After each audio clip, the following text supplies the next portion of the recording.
Salam sepak bola, teman-teman netizen atau warganet yang saya hormati semuanya. Welcome back ke konten terbaru dari channel YouTube Triple B. Dan di konten terbaru hari ini sudah jelas dan pasti, saya ingin memberikan analisa dari pertandingan semifinal SEA Games tahun ini antara Indonesia versus Vietnam yang berakhir untuk kemenangan Indonesia dengan skor 3-2. Dengan kemenangan ini berarti Indonesia berhasil lolos ke pertandingan Grand Final dari SEA Games tahun ini, teman-teman. Dan bagi saya, keberhasilan dari Indonesia bukan merupakan sebuah kejutan. Jujur saya mengatakan ini karena berkali-kali saya menegaskan di konten tentang Timnas Indonesia bahwa permainan dari Timnas Indonesia di SEA Games kali ini penuh energi.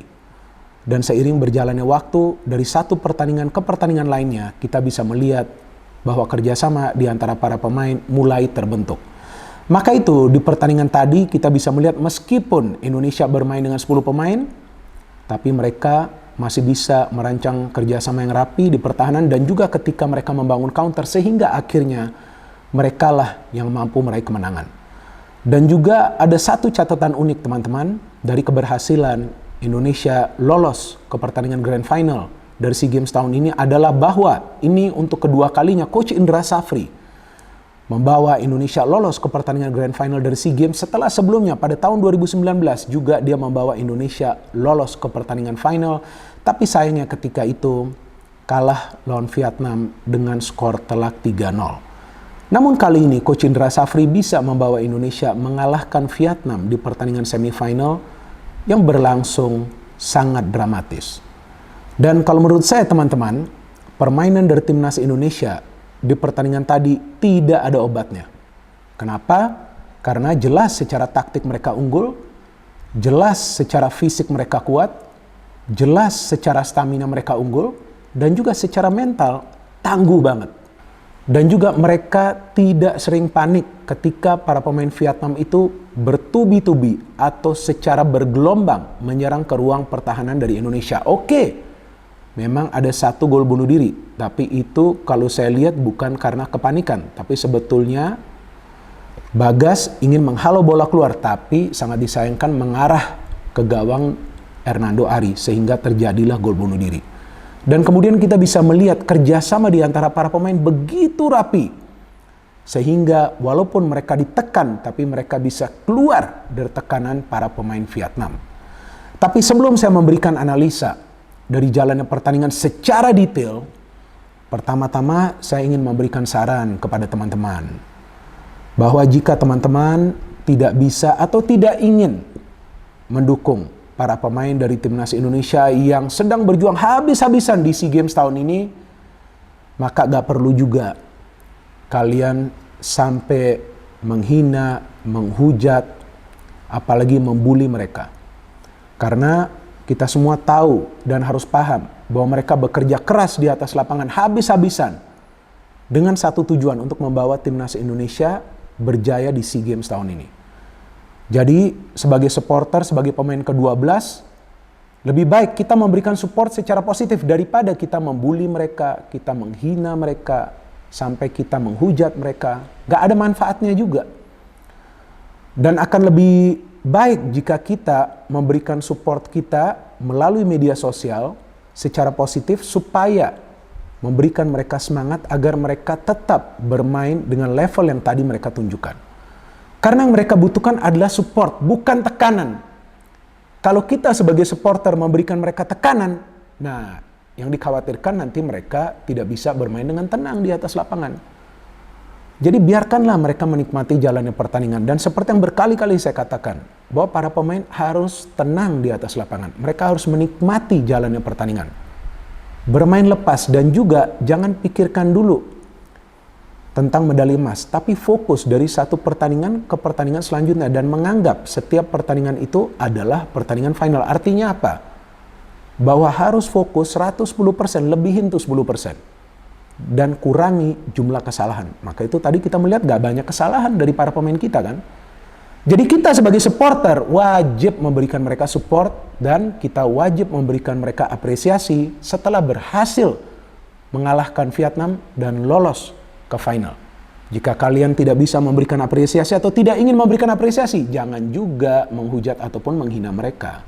Ya kan? Kita kan mendukung timnas negara kita sendiri. Ayo kita support lebih kuat lagi agar mereka bisa mencapai target untuk mendapatkan medali emas. Nah sekarang saya ingin membahas jalannya pertandingan. Bagi saya yang menarik bahwa Coach Indra Safri berani memilih taktik menyerang di pertandingan ini teman-teman. Karena sebetulnya di babak pertama Indonesia yang lebih banyak mendapatkan peluang. Selain juga berani bermain menyerang, saya melihat Indonesia mengandalkan garis pertahanan yang tinggi. Memberikan tekanan, memberikan pressure kepada para pemain Vietnam, siapapun pemain tersebut yang menguasai bola, mulai dari ruang pertahanan mereka. Maka itu di babak pertama kita melihat bahwa para pemain Vietnam sulit sekali untuk menciptakan peluang. Berapa peluang dari Vietnam di babak pertama tadi? Hanya 3. Ini babak pertama ya. Berapa yang on target? 2, salah satunya gol. Tapi Indonesia ada 5 peluang. Selain gol dari Komang, ini gol yang bagus. Karena Pratama Arhan kan, kita tahu itu adalah salah satu senjata atau salah satu cara dari Indonesia untuk mencetak gol dengan mengandalkan lemparan ke dalam dari Pratama Arhan. Lemparan ke dalam itu bagus sekali, langsung mengarah kepada Komang yang mencari ruang di antara para pemain Vietnam. Bagus sekali dia bisa membawa Indonesia unggul di menit-menit awal. Tapi bukan berarti Indonesia langsung bertahan, enggak. Ini yang saya suka dari permainan Indonesia tadi. Dan seperti yang saya jelaskan sebelumnya juga di beberapa konten tentang Timnas Indonesia, bahwa ya yang saya suka nih Timnas Indonesia berani bermain terbuka. Nah itu sangat penting. Jadi jangan cuma bertahan, pressing, ya kemudian main-main counter, aduh gak menarik juga. Tapi ketika bermain menyerang, nah disitulah kita melihat kelebihan dari para pemain kita. Oke sudah unggul, Indonesia agak bertahan, tapi saya melihat ada satu kekurangan dari permainan Indonesia di match ini, yaitu sering melakukan pelanggaran. Nah ini yang harus mereka kurangi nanti di pertandingan final. Karena dengan banyak melakukan pelanggaran, yaitu tentu akan coba dimanfaatkan oleh para pemain tim lawan agar bisa menciptakan peluang dengan harapan mencetak gol dari situasi bola mati. Jadi jangan terlalu banyak melakukan pelanggaran. Harus coba menutup ruang. Kalau memang tidak berada dalam posisi yang menguntungkan, jangan juga melakukan pelanggaran yang keras. Kalau enggak ya akan dapat kartu kuning. Kalau melakukan pelanggaran lagi akan mendapatkan kartu kuning kedua alias kartu merah yang tadi kita lihat Pratama Arhan dapatkan. So Indonesia gak bertahan dan kemudian bisa menciptakan peluang lagi. Dari siapa saja peluang tersebut, masih ingat gak? Nah ini saya kasih tahu dari Ramadan Sananta, dari Bagas Kava, dari Pratama Arhan ada 2 peluang juga. Cuma saya melihat fullback kita, ya 2 fullback kita ketika sudah maju, kadang-kadang juga memilih untuk syuting padahal masih bisa memberikan umpan. Nah ini juga harus mereka perbaiki nanti di pertandingan final. Dan akhirnya Vietnam bisa mencetak gol. Menurut saya ini gol mereka simpel. Mereka tahu ketika mereka sulit memainkan umpan-umpan terobosan, mereka main umpan-umpan lambung. Dan ketika mereka memberikan umpan lambung itu, Rizky Ridho memang tidak bisa menghalau bola karena dia berada di belakang striker Vietnam. Dan kemudian striker Vietnam itu bisa melakukan back header. Sangat disayangkan Hernando Ari sudah keluar dari garis gawang yang sudah out of position. 1-1. Saya masih feeling Indonesia bisa menang. Karena secara permainan Indonesia lebih baik. Dan di babak kedua yang menarik bagi saya bahwa Coach Indra Safri melakukan pergantian pemain. Ini saya ada catat nih, jadi saya harus baca lagi ya, biar saya nggak salah ya. Nah ini saya ada catat di sini. Dia menarik keluar, sebentar. Ini saya ini dulu ya, hilang tadi catatan saya. Nah, menarik keluar Komang karena tampaknya Komang cedera, memainkan Ferrari, jadi menambah kekuatan di pertahanan. Menarik keluar Ananda Ryan Alif karena dia berkali-kali sulit mengantisipasi pergerakan para pemain Vietnam, memainkan Tovani. Oke, ini dulu dia melakukan pergantian. Jadi saya melihat Indonesia lebih kuat di tengah. Ya, semakin sulit para pemain Vietnam itu untuk membangun serangan. Dan akhirnya Indonesia bisa mencetak gol lagi-lagi ketika Pratama Arhan melakukan lemparan ke dalam, ditepis oleh penjaga gawang dari Vietnam, tapi di sana ada wonderkid kita Marcelino Ferdinand mencetak gol, membuat skor menjadi 2-1. Nah, suara saya agak serak karena ketika Marcelino mencetak gol, saya teriak, teman-teman. Keras banget, sampai tetangga tuh datang ke rumah. Kenapa? Kirain ada apa? Saya bilang, Indonesia udah unggul. Oh iya benar, mereka juga nonton, tapi mereka kaget kok ada yang teriak-teriak di dalam rumah. Gila teriakan saya lo tadi lo. Udah 2-1, aduh saya semangat banget. Tapi kemudian ya sangat disayangkan bahwa para pemain Indonesia banyak melakukan pelanggaran dan akhirnya ya Pratama Arhan tampaknya kalkulasinya gak tepat, dia melakukan pelanggaran, mendapatkan kartu kuning kedua, kartu merah. Tapi saya feeling bisa aja Indonesia menyelesaikan pertandingan ini dengan kemenangan. Kan sudah memasuki menit ke-60 ya, yang penting bertahannya benar aja. Tapi saya melihat ketika bertahan, sering terbuka ruang di kedua sektor fullback. Nah memang kan akhirnya kan Coach Indra Safri menarik keluar Witan, memainkan Rio Fahmi. Nah, saya melihat Rio Fahmi sering out of position, Bagas juga sering out of position. Entah mengapa. Dan itu coba dimanfaatkan oleh para pemain Vietnam dengan memberikan crossing-crossing. Tapi mereka sulit juga menciptakan peluang. Sebelum mereka mencetak gol itu, mereka gak bisa menciptakan peluang yang berbahaya loh. Oke lah, ada shooting, ada crossing, tapi banyak yang melenceng.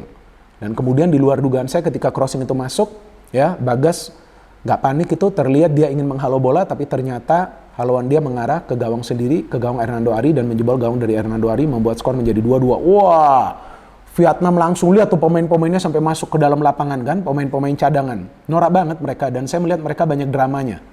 Serius, banyak dramanya. Dilanggar sedikit jatuh, nggak mau bangun. Berharap para pemain Indonesia tuh mendapatkan kartu kuning. Ya, saya melihat permainan model ini sebetulnya udah gak lazim di sepak bola internasional. Seharusnya mereka tidak bermain seperti ini. Ini banyak sandiwaranya, lebih baik mereka main sinetron aja. Jadi saya harap pelatih mereka nih, Philippe Troussier, bisa menjelaskan kepada para pemain, jangan main seperti ini, ya gak? Malu juga. Jangan main seperti ini, kelihatan banget drama mereka. Dua sama mereka sorak-sorai, ya kan? Kemudian mereka mendapatkanlah 2 peluang tuh yang on target bisa di-save oleh Hernando Hari. Salah satunya tuh header dari pemain yang mencetak gol. Dan memang Indonesia coba untuk counter terus, tapi memang sering keblok di tengah. Karena para pemain Vietnam main high pressing. Tapi sesekali ketika Marcelino dapat bola, Fajar dapat bola, ya, mereka tuh bisa mengandalkan skill individu mereka. Dan ternyata dari sebuah proses counter, saya melihat bahwa ketika Fajar melakukan pergerakan, Marcelino juga ada, Irfan juga, ternyata Taufani ikut support. Taufani ikut support ketika dia mendapatkan bola, dia shooting, dan dia bisa menjebol gawang dari Vietnam, membuat skor 3-2, sudah memasuki masa injury time. Yang saya pun bingung, injury time-nya tuh sampai 8 menit. Ini kayak di Piala Dunia aja, emangnya berapa lama sih pertandingan terhenti tadi? Kan nggak lama, sampai 8 menit loh. Tapi Indonesia bisa mencetak gol di injury time menit ke-5, jadi di menit ke-95. Dan Taufani mencetak gol kemenangan, membawa Indonesia ke pertandingan final. Jadi kalau menurut saya ini adalah kemenangan berkat kerja keras dari para pemain, di mana mereka bekerja sama secara baik, dan juga taktik dari sang pelatih Indra Safri. Artinya ya memang ketika taktiknya itu pas, ketika para pemain bisa bekerja sama, ketika mereka bermain dengan tenang, otomatis mental mereka kuat. Ketika mental mereka kuat, maka sulit untuk menghentikan Indonesia meraih kemenangan. So now we are in the final. Kita sudah masuk ke final, dan seperti yang tadi saya memberikan saran, yuk kita support ya. Kita menjadi supporter yang bijak. Kita memberikan saran-saran yang positif. Kalau mau kritik, seperti yang tadi saya kritik, kita memberikan kritikan yang konstruktif. Agar para pemain tuh tenang aja main di atas lapangan. Jangan kita bully mereka, jangan kita mengejek mereka.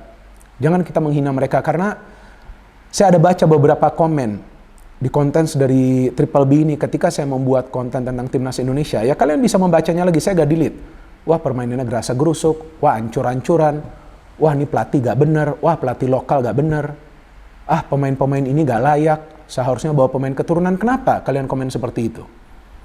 Kenapa sih? Apa yang kalian dapat? Jangan dong. Kita memberikan support. Oke, kalau memang mereka permainannya belum rapi, bukan berarti mereka gak bisa bermain rapi. Kenapa? Mereka semua pemain profesional. Ya gak? Kita memberikan mereka support. Kalau hari ini kalah, ya mungkin besok bisa menang. Dan ternyata kita lihat sejauh ini Indonesia menang terus. Apalagi sekarang yang akan kalian katakan? Mainnya jelek? Enggak. Menangnya keberuntungan? Enggak. Apa yang ingin kalian katakan? Kalaupun kita gak mendapatkan medali emas, bukan berarti bahwa pemain kita tuh gak berjuang. Pemain kita tuh berjuang. Kalau perlu, mereka berkeringat darah, teman-teman. Lihat perjuangan mereka. Sekarang tinggal 1 langkah lagi untuk mendapatkan medali emas. Kita harapkan, ya gak? Kita harapkan Indonesia bisa mendapatkan medali emas, dan kita semua rendah hati. Bener gak? Kita low profile aja, tapi kita tetap support Timnas Indonesia agar mereka bisa berhasil dan mendapatkan medali emas sesuai target. Dan kita juga, saya pikir tadi bisa melihat para pemain Indonesia, jujur ya, saya melihat bermain dengan hati luar biasa mereka. No hit, no politics, only football. Salam sepak bola.